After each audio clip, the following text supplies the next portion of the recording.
L'obéissance à un geste banal sur la parole de Dieu peut amener à découvrir la puissance de Dieu dans des situations parfois les plus ordinaires. Le Syrien Naaman en fait le frais en obéissant à la parole du prophète de se baigner 7 fois dans le Jourdain.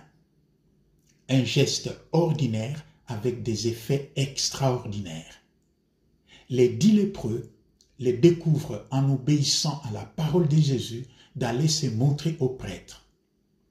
Un geste ordinaire avec des effets extraordinaires. Tous, c'est-à-dire Naaman et les 10 lépreux, sont physiquement guéris.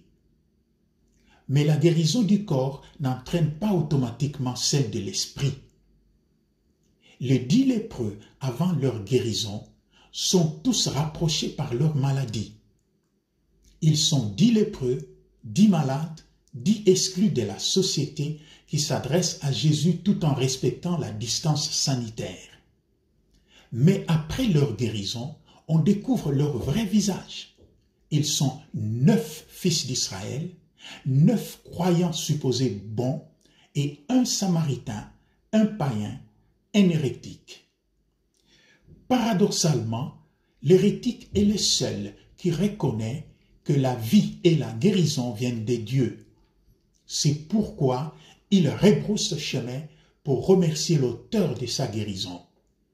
Cette fois, il n'y a plus de distance sanitaire, il n'y a plus de masque, il tombe à genoux devant Jésus et loue le Seigneur. Remercier le Seigneur doit ainsi devenir un geste ordinaire de notre quotidien qui est rempli par l'extraordinaire de Dieu qui, avec sa parole, continue à nous créer, à nous donner la vie, à nous guérir.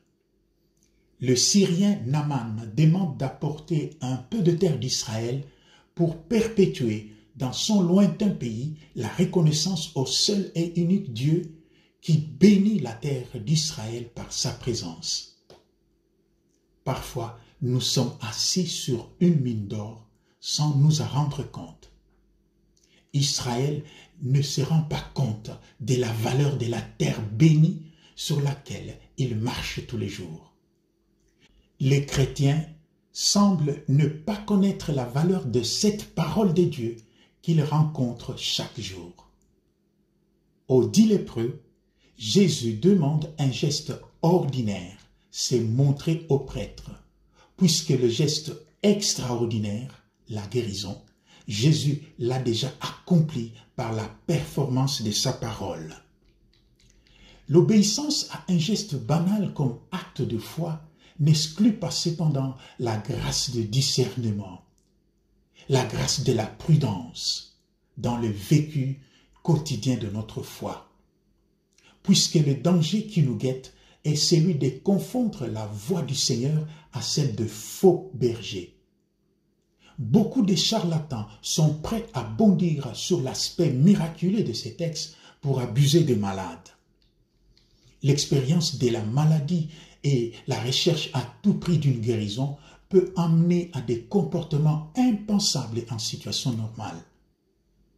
Au temps fort de la pandémie, par exemple, combien de pratiques insensées ont été recommandées parfois par des hommes de l'Église pour guérir du sida ou du Covid. Plusieurs ont avalé leurs urines comme médicament sur recommandation de certains voyants.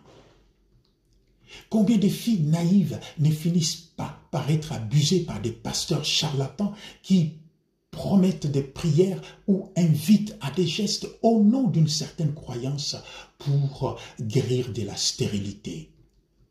Si l'obéissance sur la parole de Dieu à des gestes banals peut amener à découvrir la puissance de Dieu, si la reconnaissance au bienfait du Seigneur doit rythmer notre quotidien, il nous reste donc à demander un esprit de discernement et de prudence pour bien distinguer la voix du Seigneur à celle de faux bergers et ne pas tomber sous les jougs de leur rapacité. Comme le roi Salomon, demandons au Seigneur le don du discernement, surtout en cas de maladie, et comme le roi David, remercions le Seigneur pour tout le bienfait reçu. Shalom.